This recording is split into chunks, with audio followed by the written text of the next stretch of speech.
Hello, guys, and welcome back for another very special guest episode. I get just so excited to have guests here because you probably know, but I'm quite picky. I want it to be so aligned and so full and deep.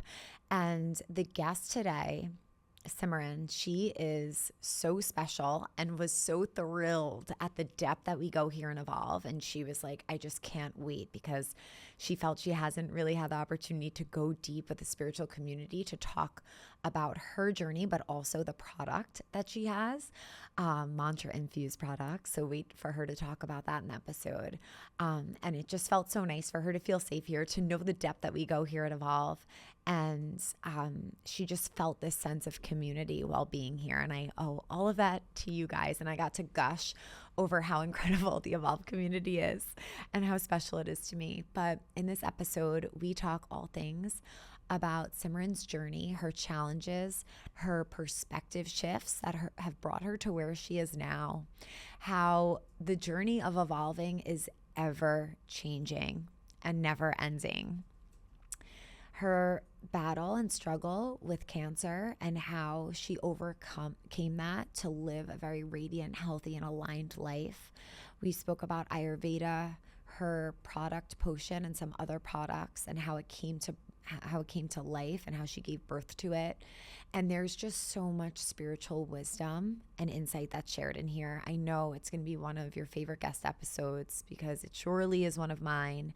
I hope you enjoy it, and I'll see you guys on the other side. I'm so excited that you're here today. I'm trying to think about how we connected. I just knew after meeting you that I was like, you need to come on the podcast, and we have to just go there and go deep and hear about the amazing work that you're doing and how your journey was really a big challenge that brought you to your work. So thank you so much for being here. And I'm truly excited on an individual level. I'm so excited to enjoy this conversation and be inspired through all that you are and all that you do. Well, thank you, Erika. And then, of course, I'm excited for the community to listen. Yes, thank you so much. I'm really honored to be here. And I felt really similarly when we met. There's so much more depth to you than I thought when I just first was scrolling your Instagram. But when we actually connected, I think it was... We just went like straight there, really fast. Yeah. It was like a 2-hour conversation or something like that, and it was amazing. Yeah. And I think that's what I actually continue to search for and call into my life, is meeting people who have met themselves deeply. I truly feel like you can only meet people as deeply as you've met yourself, but I think I'm in this new phase of life where I'm seeking so much deeper, meaningful relationships of people who understand why we are all here, and what we are here to do, right? Yeah. Of course, there's fun involved in it. We have to cherish like the life that we have, but truly the whole purpose of this life is transcendence. Mm-hmm. And it takes many different levels, many different phases, but to serve yourself is the key to serving humanity. And that's really why we're here. Yeah. How would you say your journey began? It's funny because the first thing that came to my mind was my mom. And she told me, we're just going to go way deep, like from the beginning. She told me that when I was born, I opened my eyes for a flash second in the hospital. And she said, "It's you again." And that was how she said that to you. She said it to me, and I have chills. She did a reading a few weeks ago, and she said, "Cimeran, you know how I keep telling that story to everyone I've ever met? It's you again." She said, "I didn't say that. What I learned today is that it came from you through, because you couldn't speak at that time. When you opened your eyes, you said, 'It's you again.'" And I said the words. And I was like, wow. Oh my gosh. But truly, like, my journey has always started with a knowing, which I think is so crazy, because I do understand after meeting so many people, and even my relationship with my husband, where he's still finding meaning and purpose in life, and so many people are still searching. I always knew exactly why I'm here. I couldn't explain it, and I wanted to sometimes shed it, but I knew since I was 5 years old. I remember looking into the mirror and thinking that my purpose here was to help further humanity to become healthier and happier and just more empowered. And every single thing I've done in my life has been in support of that. Whether I liked it or not, it was what I was drawn to. Yeah. It's evolved though. And I think, the key to the pivot in my life and the pivot in my story is when I realized that putting the oxygen mask on first, servicing yourself first, is actually the key to unlocking our service to humanity. Yeah. But it took me 28 years to even begin to understand that. Yeah. And was that around the time that you were experiencing health challenges? Can you tell us about that? So I was 28 years old. I was in my medical training. My goal was to be a head and neck surgeon. And before then, I was just, talk about like the most ambitious Head and neck person. surgeon? That was the goal. And I was 28, so I was What older does that than. mean? So this part of the body really fascinated me. A lot of things in science and health really fascinated me. Okay. I was someone who always loved to explore and understand and seek wisdom. I wasn't necessarily like the person who could sit down and read the book. I was always using my hands and trying to figure things out. But my parents always saw that I cared very deeply. So being Indian, they said, oh, she's going to be a doctor. Like we have one, doctor, lawyer, engineer, we got the doctor. But I took the longest pathway possible before I went into medical school. And that was, I wanted to understand, how does a community come together to serve people? I grew up living in San Francisco, moved to India when I was 5 years old. And if you've ever been to India, there is an incredible amount of poverty that you've ever experienced and seen. And for a 5-year-old, it's quite jarring, right? You go on the roads and the streets and there's so many people, and so many people are homeless, without food, shelter, clothes, young babies just naked on the ground, right? Or being held by their mom and begging for survival. And it shocked me when we were sitting in traffic and all the people are begging. It felt like humanity was just driving by this injustice and not doing anything about it. And I could not understand. So from that age, my mom was like, you know what, let me teach you about the concept of seva. Seva, if you don't know what it means, is a Sanskrit word, which means to serve, right? To serve humanity. And the goal of seva, which I thought was to serve humanity without care or love for yourself. But what it really means is that without need for reward or recognition. I thought it was selfless service. So like without self, without care for self. That was wrong. So that's why my whole, trajectory, whether I was in science, I did teach for America after college. I understood that education was a huge factor, why people were not able to have the health outcomes that they needed if they didn't have a certain level of education or teaching. So I became a special ed teacher, would teach for America. I worked at the public health department. I was a clinical researcher. I built a clinic for one of the best hospitals in the country, UCSF. I did everything I could to understand the ecosystem and serve. Volunteer, like you name it, I was doing it. Feeding the poor on the weekends. That's all the stuff my mom, and I was exhausted and I was tired. And guess what? As I went to Berkeley for undergrad, and everyone is very self-righteous at Berkeley and want to make a big difference in the world. But you hear about all the problems. And I was like, there are so many problems. How am I gonna work on all of them? I have to be an advocate for this and an advocate for that, and I have to do this and that. And it was so much. And by the time I was in my 20s, my parents were like, are you going to go to med school? Like, you've been doing this for a while. You should have just gone straight through. And I said, okay, well, now I'm ready. I'm going to go be a doctor. And I'd done a lot of research in head and neck surgery. And I thought surgery was fascinating. And I thought this part of the body was fascinating. And one of the biggest things that changed how I thought I was going to serve is when you're in this 3D world, it's all about achievement, right? And it's all about who's the decision maker. And I was like, if I want to make a big difference in this world, I got to be at the top. And when I realized in medicine there's a hierarchy and primary care is seen very differently than a surgeon, I was like, I have to be a surgeon, and I have to be a published researcher, and I have to achieve so people take me seriously. Because otherwise they won't take me seriously, And so that's why I went down this path. And I was in med school, I was practicing the head and neck exam, and I felt something in my neck. And there was just something in my intuition that was screaming. And before that moment or in that moment only? It was about a month before. Okay. I was super stressed out in med school, like really, really stressed. I was doing long distance from my partner. There was just a lot going on in my personal life. And it was almost like I felt like I had to choose between my personal life and my mission and what I needed to achieve. And it was so much for me that I was actually probably clinically depressed in med school. But I was like, but I have to do this. It was like I didn't have a choice in my own life. I didn't have agency over my own life. And so about, winter break, I remember just having this gnawing feeling that like, this whole med school journey is a really long time and the world is really fucked up. And, you don't have a lot of, I just kept feeling like you don't have a lot of time. You got to make your difference now. And I don't know where this came from. Like, you don't have a lot of time. And so I was just getting pretty hyper, and I was thinking about, well, at that time there was a lot of tech businesses taking off, and you notice that technology just moves the needle so quickly. And so I started coming up, well, people don't have agency over their health. What if they own their health information? I was like, I can't wait to be a doctor for another like 8 to 10 years. I need to, like, once you're done with residency and fellowship and specializations and all of that, I was like, this is going to be a really long time to do head and neck surgery. Like, maybe you should get into like health tech entrepreneurship. But I was like, but I'm stuck. I'm in med school. Like, I've just committed hundreds of thousands of dollars, and I, did all those tests, and I drove my whole family insane that I'm going to be a doctor. And now there was a part of me that's like, but you don't have time. 2 months later, doing a head and neck exam, not even 2 months later, a month and a half later, I'm doing a head and neck exam on myself, and I felt something. And there was just something in my intuition. It's like, what if you have cancer?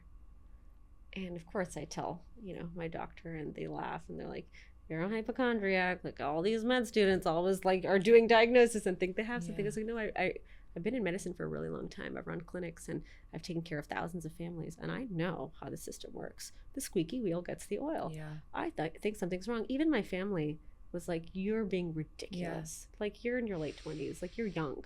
My dad was like, I'm like almost 60. I probably have more health issues. Like, I have more health issues than you. And so I went to my doctor, and I said, actually, my professor, I lied. I was like, my professors are very worried about me. I need a blood test. I need an ultrasound. I need a biopsy, because I'm pretty sure there's something there. You need to biopsy me. And blood tests come back, something slightly off. So then I go for the ultrasound, and obviously there's no biopsy. It's just like a ultrasound, right? And I get a call within 20 minutes of me leaving the hospital. And it was the radiologist and my primary care on the line. And, they're like, we're pretty sure you have cancer, and it actually looks like it's everywhere that we've scanned. Oh, Jesus. And so my life just completely changed. I became the patient, which is like, I didn't have a choice to help the world. I was like, there's potential that death is knocking on my door, and I have to take this seriously. Like, what helped the world? There is no you being able to help. And so it was this whole change in perspective and process. And of course, you go through all the emotions when you have cancer. Why me? This is so unfair. All I've done is help the world. Like, F you, universe. Like, this is really fucked up. If that's what you want, But there was like a little psycho in me that was like, maybe this is just happening so you get out of medicine and you can start this company to help the world. Like, maybe this is a pivot. Turns out it was quite serious, and I was a bit delusional at the time, but it was this really important time in my life where I learned that taking care of myself was the most important job in my life. Yeah. It was that first impetus to do something and take it seriously and value myself. I did not value myself. It took me a really long time to remember that I am the protagonist of my life. I'm not the supporting character in everyone who I care about their lives to make sure everyone is okay. I'm actually a main character in my own life. And I have to take that seriously. Yeah. And I mean, it was just so many things I've learned in the process, that having fun is a birthright. Having joy, you don't need to earn it. You can just do it. And that's the secret. Like, there's so many things I've learned in this process that, I was talking to someone, I think it was my Uber driver yesterday, and, it came up that I had cancer, and he was like, I'm so sorry for you. I was like, this is the best thing that ever happened to me. I am so grateful I got cancer. I am so grateful I got cancer. I am not the same person. Not that she was bad at all. She was amazing, and she helped so many people, and she helped so much, but she didn't help herself, and she didn't value herself. And I think that who I am today is going to help, and is already helping so many more people, because I'm showing people through example, not being a hypocrite, that we actually, if we really want an empowered world, we need empowered people. Yeah. A disempowered person can't go save the world. An empowered person has to. It's like my grandfather would say, teach a person to fish and you'll teach them for the rest of their life versus give them, right? And so I think it's like not being the hypocrite anymore. So many doctors are the worst caretakers for themselves. How they eat, how they respect themselves, the lack of sleep, the amount of stress. Do you know the suicide rate in physicians? Wow. Our physicians are not healthy or happy. They're one of the most depressed. Wow. And they're on a hamster wheel. Yeah. We need our caretakers to take care of themselves. Yep. Wow. In the darkest moments, like when you were, you know, how you said like F you universe, because those feelings are real and valid in those moments. And it's such a dichotomy, because being someone of faith and believing in the universe and believing in whatever it is that you've either grown up to believe or have learned to believe, and then being faced with such a challenge, it really brings out the challenge in trust and surrender. And when you were in the thick of it, were there moments of perspective where you were, like you said, sometimes you were like, maybe this is all happening for a reason, yet you felt delusional in those moments? Did you have a lot of pockets of light that came through even in those dark times? Yes and no. Yeah. And I will say that the universe has been testing me since I was a little girl. I haven't grown up with the easiest life. I haven't grown up with a terrible life, but, you know, I faced a lot of trauma, a lot of financial hardship, a lot of stuff that young kids should not experience, you know, emotional pain and lack of role modeling. You get the gist. Yeah. Like it wasn't easy. And even today, the universe and I fight quite a bit still.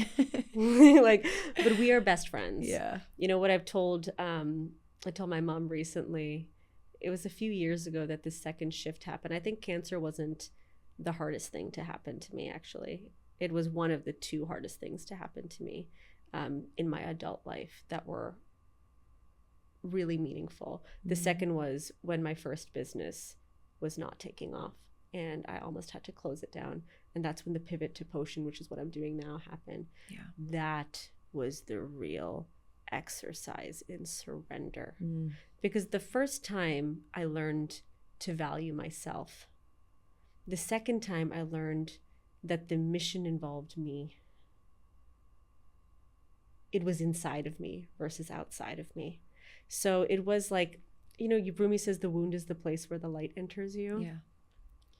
Truly, I do think I have reprogrammed my brain in recent years to realize that when really shitty stuff is happening to me, and it's happening this year, but guess what? In the beginning of this year, I went to a Joe Dispenza meditation retreat in December, and I decided to manifest a quantum leap. You cannot be manifesting these things without realizing that the only way to transcend is like the higher you want to go, the lower you must explore. Yikes. I knew I was going to have to go through some stuff, but I guess the delusional in me, which is why we do what we do, right? I want a quantum leap. Yeah. And from here, I'm going to go here. No, from here, you're going to go so low so that you can bounce so high up. So that's what's happening this year for me. But you know what? I'm so proud of myself, the way I'm going through it, because it's like practice. Yeah. It's like going to the gym. You've done it so many times before. I've been doing it since I was 5. And I didn't do it well from 5 to maybe 30. 28 is when I got cancer. From 5 to 30, 31, I wasn't doing quite well. But in the last few years, oh my God, that practice has quantum leaped into payoff.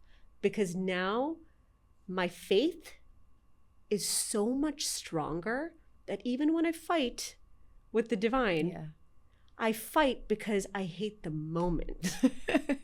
I hate the moment that I'm going through. It's not that I hate what I'm going to, and then I have to tell myself again, Yesterday morning, I had one of those moments. Like, I think it's really important people know that just because I'm sitting here and I look like this strong, badass, tough woman who's been through cancer and, company almost failed and like everyone, probably thought I was or I thought everyone thought I was a loser or whatever shame and stuff I've gone through, does not mean that once you exit those moments, new moments don't appear. We're living a human experience. Yeah. This is going to continue to happen. And if you want to experience the richness of life, all the colors of the wind, all the emotions, you got to experience all the emotions. Yeah. Right? So the pain of cancer is going to be different than the pain of one day losing a family member I deeply love. I know that's going to happen one day, right? This is the human experience.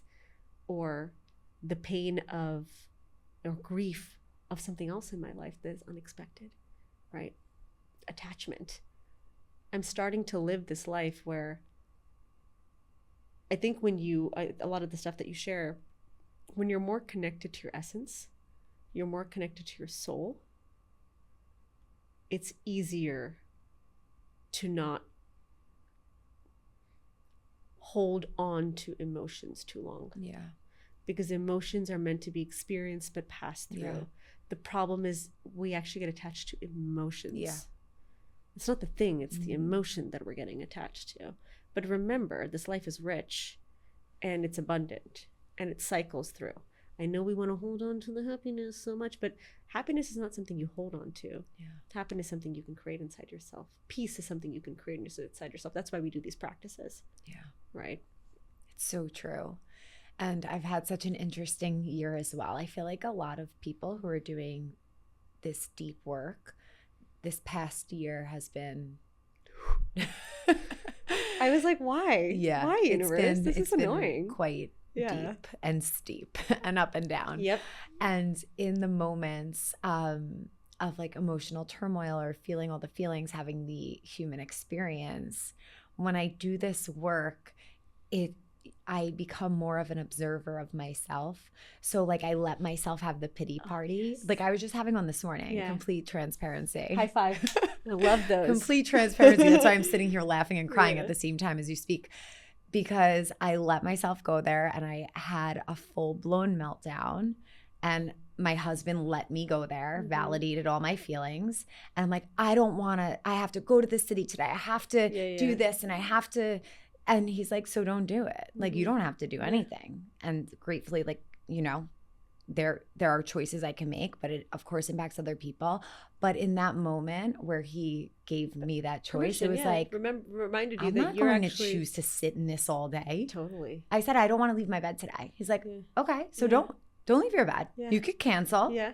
Let people down and do whatever you want, but you have the autonomy to do that. Totally. And then in that moment, I was like, of course I'm not going to do that, because this isn't what I want to continue to create today. And I know by doing this, by meeting with you, by doing the rest of my day and what I have planned, like that's going to get me closer to the energy of where I actually want to be and bring me back in balance. So it's a funny experience sometimes where, you're in the depths of emotions and you allow yourself to go there and you let it move through you. Yep. And then it's like, okay, we come back to our choice though. And sometimes it's like annoying because I'm like, I know I have a choice, but I don't want to right now. And I just want to be in this, but I know greater than that. And I've been shown greater than that from the work. So thank you for sharing all of that, because it's so funny how we have these moments and conversations just when we need them. I do think one of the things I want, it's like a recent, I tell my husband this all the time. There's a difference between knowledge and wisdom. Knowledge is the intellectual understanding of something conceptually. Yes. Then you have the experience where you have to apply that knowledge. The more you do that, the more you apply the knowledge, the more you apply the knowledge, now you're embodying the knowledge. That's when it becomes wisdom. And I feel like I had this conceptual knowledge of the human experience, but my ego self is like, but you've already done like all these hard things. Like, you got it. And this year was another freaking humbling experience of like, oh, sometimes I don't got it. But it's not about being a perfectionist. because I notice I would get disappointed at myself that I'm having a negative reaction to something. And now I realized everyone has that. Yeah. I'm not special. None of us are special. We're all special, but we're all human. Yep. And so part of having this body and a brain and a heart and all these organs is that we're meant to experience certain things and move through it.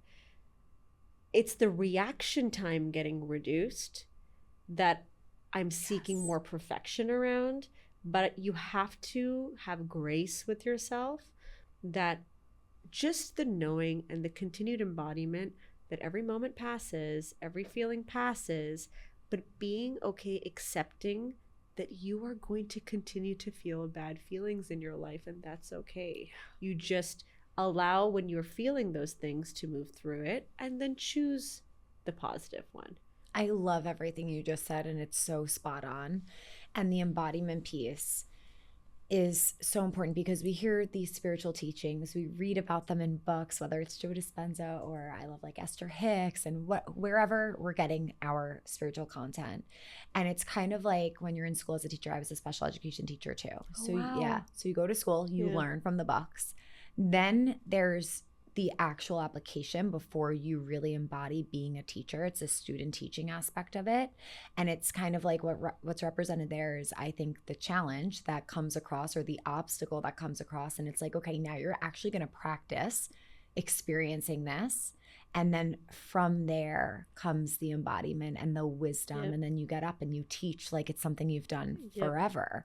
But it's like you had to go through that really challenging time to embody it. And you just stated all that so perfectly. Truly. I want to talk about Potion because this is like next level. Yep. It's just next level. It's such a great product. Like, I look at it as its own independent. It's like you give birth to a child. Yeah. But we can't I'm not a mom yet, but you know, my family, we have a lot of kids and I've worked with children my whole life. There's this beautiful Khalil Gibran poetry about, you know, children come through you, not from you. They have their own unique signature, their own purpose. Yeah. And your job is to nurture it. And that's how I feel about Potion. Like, yes, it was born from my journey, but it honors 5,000 years of wisdom that I just cannot take credit for. And the way it's just been pulled in, it's like has its own, it's doing things that I'm not doing because of it. I'm like, I visited, you know, Park City for the first time, and we're in a beautiful auberge location there. And it's just like, it's having its own journey, and I'm getting to witness this and just like, you know, honor it and do the work. And I'm in awe of Potion. That's why I named it Potion. The way this was born was absolutely nothing short of magic. It's been the magic of my life. Immunity Potion, which I have one in my bag and I can go grab it if you want, but it's a bottle that I made for myself in this cancer healing journey. Essentially, you know, I did radiation, I did surgery. The treatments weren't having the effect that they should have. And this happens obviously with different cancer treatments, is they have, like, if you look at radiation, chemo, surgery, they're not without their side effects, right? But Ayurveda believes that we have to get to the root cause. That's what holistic health is all, holistic healing is all about. Western medicine, of course, serves this purpose, but it doesn't address the root cause. It removes tumors. It doesn't go find and seek the original tumor and make sure that it never comes back again, right? So our goal as human beings is to identify where there is pain, where there is issues, and go to the root and heal it and solve it, right? That's the difference between holistic, Eastern medicine, and Western medicine. One addresses the aftermath of it happening, and one tries to find the root. And so when it wasn't working, and 28, 29, 30, I'm still getting treatments, and I remember hearing that, you're going to have this for forever. We're going to have to do treatments like, we'll wait for how, depending on how it grows, we'll have to do more radiation. And by the way, you're going to have to sign all this paperwork that says that there's other side effects, including breast cancer, ovarian cancer, bone cancer, these other kinds of cancers by us doing these treatments, which was petrifying for me. I do want to be a mom one day. And I can imagine how much I love my mother, and losing her or being fearful of something happening to her. Like, there was something just deep inside of me that I was like, I can see 10, 15 years down the line, I don't want to do this to my family. I don't want to deal with this anymore. I don't want to hear the word cancer. I don't want to have this fear and this anxiety. And I need to do something about this. I need to take myself seriously. I need to stop looking outside of what I should be accomplishing for the world and take some responsibility for the impact that my life has on myself and the people around me. And that's really when I decided to give Ayurveda a shot. I've always grown up very spiritual, doing if you know what Balvikas is, it's No.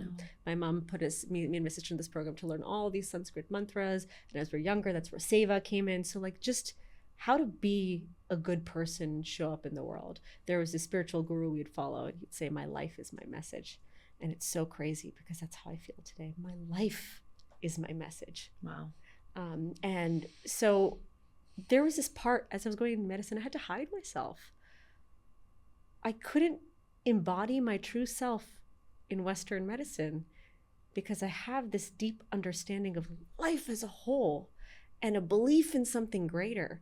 And that's not something that we see in science, right? You don't have, there's no component of faith. And I'm not talking about religion. I'm talking about consciousness, right? This understanding of energy and power. And at the same time, I'm reading The Secret and like all these things, and it just at odds with each other.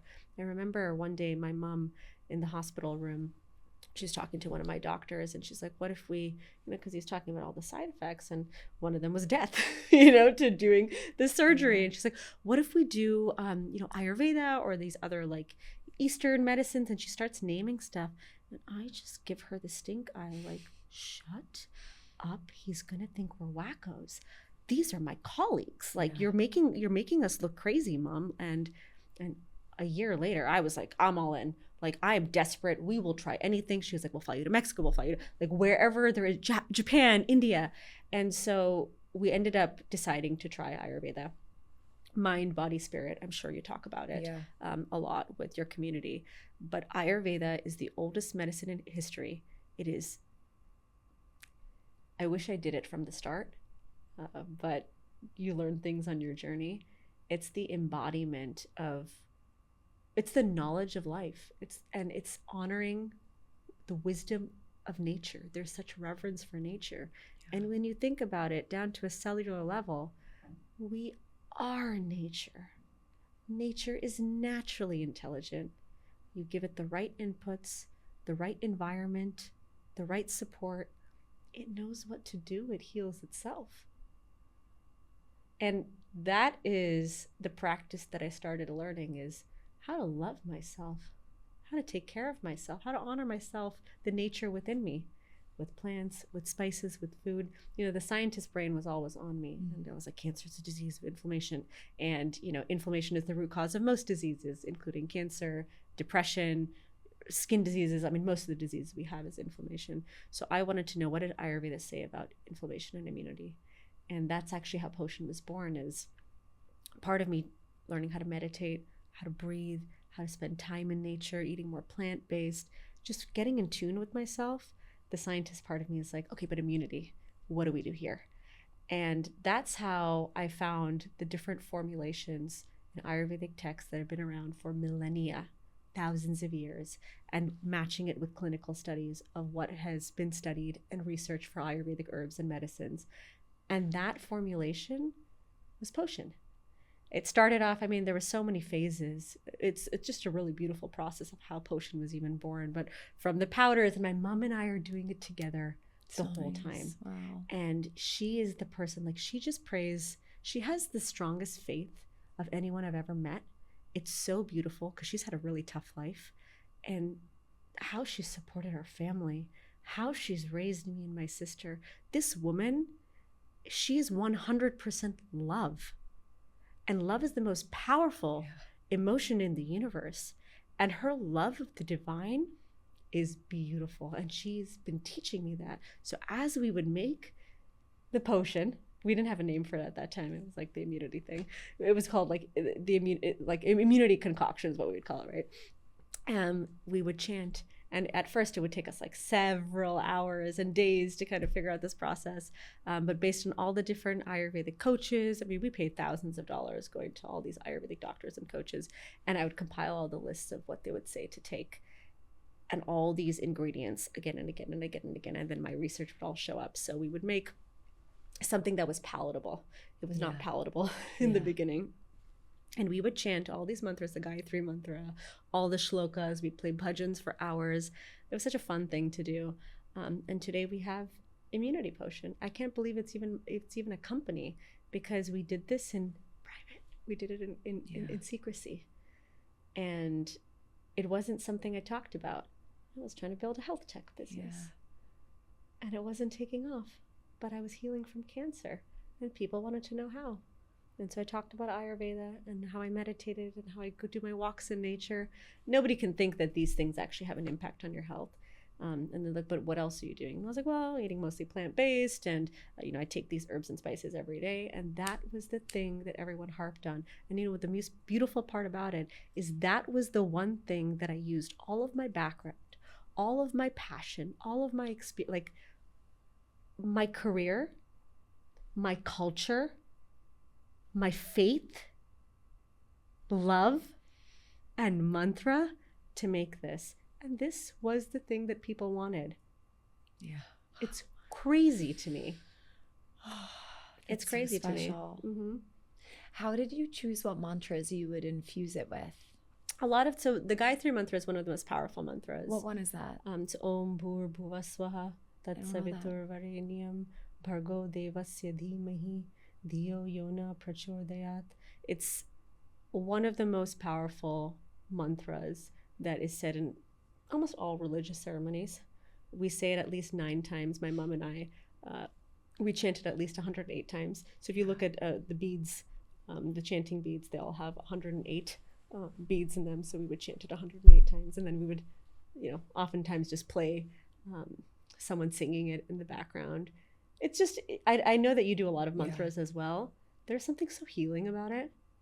There's something so healing about having these purifying chants, this expression, because our voice is really important. Yeah. The reason we sing, the reason we chant, is that vibration hits the vagus nerve and it calms yourself down. It sure does. It's wild, the impact. When I first started doing Kundalini, I was all about breath work. It's what I needed. I don't think I was breathing before I actually started practicing breath work. And I remember being in training, and they would like save a 33-minute or 31-minute chant for like the last 30 minutes of the weekend, of the training weekend. And I'd be like, oh gosh, now I have to sit here, say these words I don't even understand. What's the point? I just want to do like wild breath work and get high. Like that's how.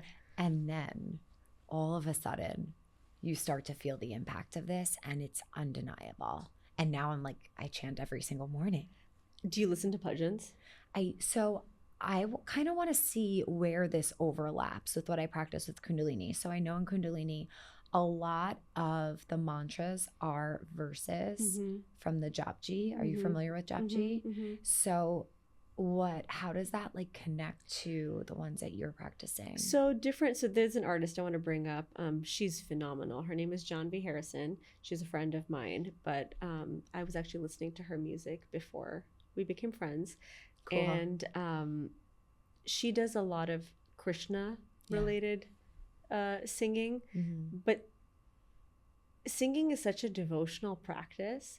Honestly, every time I go to one of her one of the times we go and chant and sing together, I get so emotional even when I listen to it. I think it just kind of stretches your heartstrings in a way that like meets the divine in you and around you. I do think it's funny, the other day I was having a really bad day on top of a really bad week, and I have a toolbox that I'm just whipping out all the time, right? Whether it's a walk or taking my dog out or cut, like whatever it is, making a potion latte, whatever it is. And music is a big part of it. Walking meditation is a big part of it. Nothing was working. And my hype music wasn't working. And it was like I forgot that I listened to mantras so often. I listened to bhajans so often. And kirtan is what she calls it, because a kirtan is a sing and recall. So you actually get to sing together. Bhajans are necessarily just listening or just singing, but one is a recall practice. That's what the kirtan is. So she does a lot of kirtans. And I was listening to her Spotify, and my mood immediately, it just changed. And it was because I was trying with all these practices to do one thing, which was connect deeply with the divine, but it was too efforting. All of them was me putting in too much effort versus letting it flow. Yeah.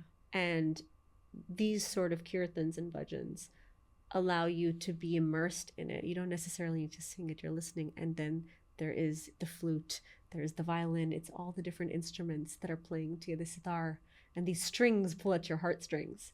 So it's an easy way to release and surrender. So true.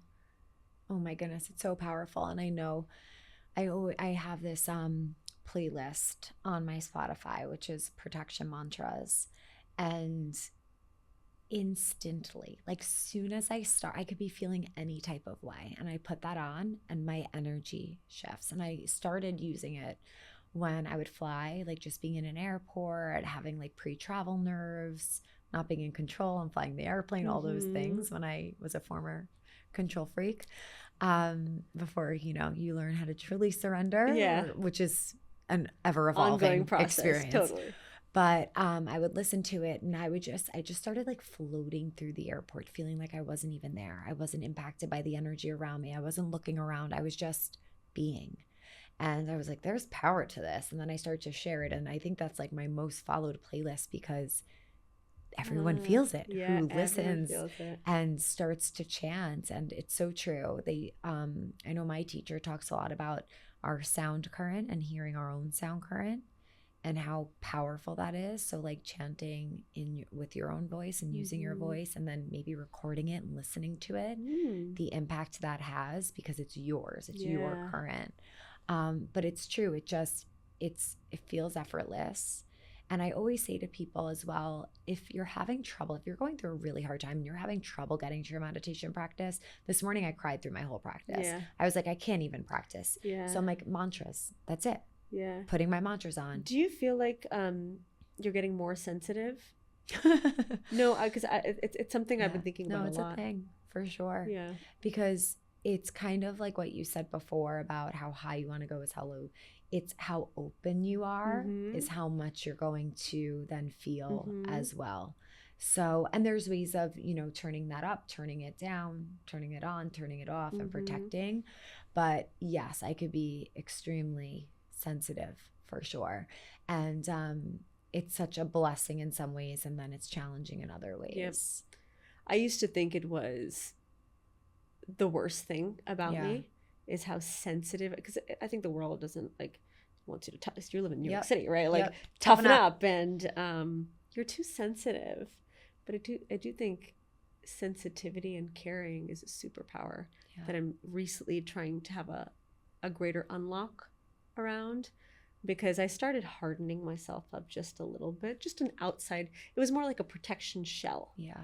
Because I do think I'm a highly sensitive person. You do need a bit of protection. For me, my protection is actually my space. And it's the space that I create inside of myself, the space that I create, even when I'm in the room with someone, how I ensure that I have some space. When I don't do that practice, it is much harder for me because I can take it on a lot easier.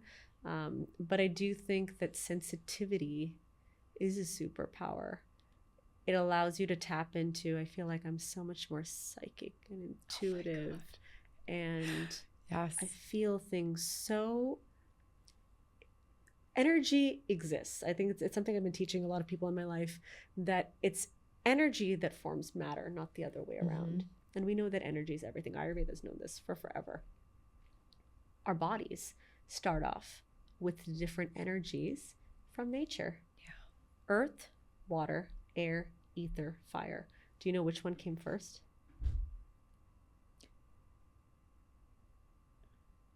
I thought sound, like vibration, came first. Ether. Yeah. So ether is Yeah. because with the sound comes the air, right? Got it. Ether is just space. Yeah. It's just consciousness. That's the first one that came about. It was nothingness. Yes. Nothingness came everything. And so I think the more you can get in connection with that, and that's why if you look at your bodies, the emptiness is actually necessary. Clearing the clutter from your brain, clearing the contents of your stomach, breathing the full capacity and exiting the full capacity of your lungs. We have cavities in our body, mostly cavities from the mouth all the way to the anus, to the stomach and the lungs. We have these cavities that get full and need to get emptied. What's so beautiful about Ayurveda is that it can talk about matter to energy, the physiology, all the way to what does it mean symbolically. And I think that's something that we need to value. And until we don't value the intangibles, we're going to have problems if we only value the tangibles. Yeah. So cool. And it's so true. And I think that just brings us to this perspective of being a co-creator and really having confidence in what we feel, whether we're feeling something psychically, intuitively as you did, even though you had really no evidence of it other than your intuition and what you felt that day. But also if we're trying to create something in our life and knowing that we can focus on the nothing and we could either see it as lack or we could see it as infinite potential. Yeah. And it's one or the other. And just like we go about our day, we see a challenge, we see it as expansion or we see it as contraction, or we see something that happens and we get to choose through a lens of love or the opposite, fear or hate or whatever it may be. And I think that's so important, but it takes a lot of faith and inner wisdom and knowingness to be able to tap into that, because a lot of people on the outside or just a lot of energy on the outside might say or think otherwise and encourage us to say or think otherwise. But that's where it all stems from. That's where the practice is necessary. That's it. Tell me more. Talk more about that. The practice is necessary because it allows you to try and try again. Yes. Maybe today I look at that nothingness and I go, this is all shit. I hate everything. I hate my life. All this is garbage. And it's like, but I listen to Deepak Chopra and I read all these books and I'm like constantly in the podcast and it's like, fill my brain. Yeah. I know what I'm supposed to think, but it's all garbage and it's not working for me. I try so hard and it's just not happening. Okay. Take a breath. Try again in an hour. Still there? It's okay. Take a breath. Try again. It's okay. Try again tomorrow. Yeah. Sleep on it. Try again tomorrow. And don't ruminate over, I couldn't do it yesterday, I'm not strong enough, and then get into that negative spiral. Try again. Yeah. Think of your life as you have so much time. Yeah. You have a whole future ahead of you. It's okay that it's not happening on your timeline. But did anything in this universe happen on your timeline? Yeah. That's where the ego is. It needs to be put in check. Yeah. I know we talk about ego death all the time. I do think the ego is necessary in this world that we live in. It has a place, but we need to think about it like the ego should have a small room in our brain. You don't want to put a lock and key, but it's a small room with a small door, and it should know when to go back. Yeah. And you should befriend it, have a good relationship with it, and then say, okay, go back. We need a lot more space around here because you're not the operator.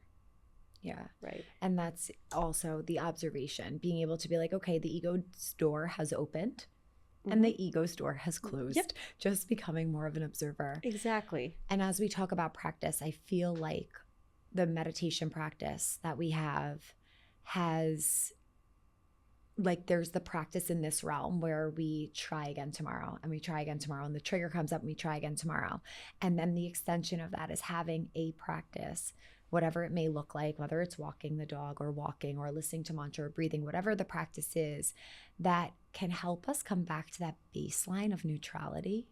Like the breath really brings me there. The mantras really bring me to that place. Mm-hmm. And like having that in the toolbox and being like, okay, that brought me back to baseline. So tomorrow when I look at this, I'm not bringing it from yesterday. Mm-hmm. Exactly what you said. And I feel like having the tools in place to bring us back to that space of neutrality so that we can arrive as a beginner to that challenge again and again while downloading the wisdom through each experience, like taking the wisdom and leaving the rest of the shit. And as you're saying this, it reminds me of most people who want to raise the mountain in one go. Yeah. Over the folks who appreciate the micro movements, the atomic habits that actually move the needle. You don't need to raise the mountain in one go. You have to prioritize and value that little micro movements on a consistent basis, a devoted, dedicated practice, however small. Plato said, never shame, or I can't get the words right, but never discourage someone who continually makes progress, however small. Because that's consistency. Mm-hmm. That's dedication. That's devotion. And you will get there. I think in the 3D world we live in, we give so much praise to speed. But don't forget, the people who move the fastest burn out the most. Yeah. A fast car burns the tracks. Yep. It leaves evidence that it was there. It creates, it creates these super tracks that damage what has existed previously. If that was nature, it's gone. Yeah. Right. So true. Where we need to be honoring that the slow and steady also gets there. Nature takes its time, but everything is accomplished. So why need to go so fast? So that you rest and you get your ego and then you miss out on the journey. And the journey typically being where all the wisdom comes. I mean, you guys, like, the journey is why we're here. I know. I want people to just know it's not the end point or destination. How long can you stay there? Yeah. Do you want to stay there all your life? You're going to miss out. Yeah. Life is the life. It's so true. Your life is the life. This is the life. Yeah. You know, the morning in bed with your puppy or your partner, that's the life. That's the magical moment. That's what you're working for. Yeah. And even when you're working, that's when you're creating. I think if we can start to love the little moments in our life, we can start to revere and respect the little micro moments, little things, we're going to have a beautiful life. We're going to be more at peace with ourselves. We're going to be able to create way more because we're in the now a lot more. Yeah. The now happens like that. I know. It's so true. Can you share a bit? You kind of told us a little bit of one place that has Potion. Where else is Potion making its way? So we're primarily sold online at takeyourpotion.com. So you can get a subscription. We sell it in pack sizes. You know, I'm a big believer in less is more, and focusing on less gives you more higher quality, more intentional products. So right now, Potion's focus is immunity, because your immunity is the heart of your health. Your immunity doesn't just make you healthier, it makes you more beautiful and more radiant. Your immunity is the core of everything that you do. It's your mood, it's your digestion, it's your wound healing, it's your skin, hair, nails, it's how you show up every day.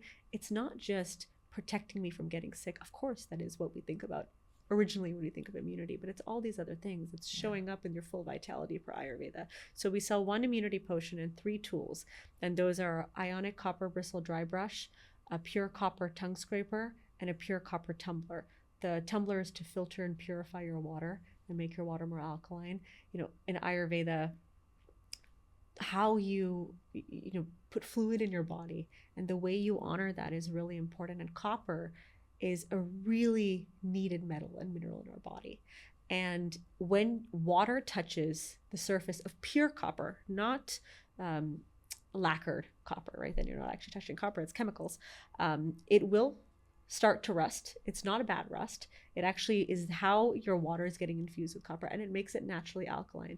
And that's in the olden days how they would filter and purify water, because water that touches copper, any bacteria, it's antimicrobial, antibacterial, will die. Wow.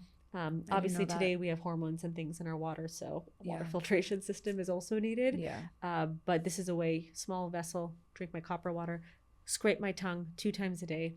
You'll be shocked what comes out of your tongue every single day, especially overnight. That is when your body is detoxing, and it appears on the surface of your mouth. That's why most people have some sort of weird breath in the morning. It's because your body is detoxifying. And then the third, which is my favorite, is I started getting into dry brushing after I got cancer, because I had so much cancer in my lymph nodes. Your body has about 800 lymph nodes. I had about 200 removed in surgery, so 1/4 of my body's lymph nodes. So I was like, okay, it's going to be really important for me to help my body detox every day. And so massages was actually born in Ayurveda, and so was lymphatic drainage through dry brushing. Now, this is a pure copper alloy brush. It's completely vegan because we really care about the planet.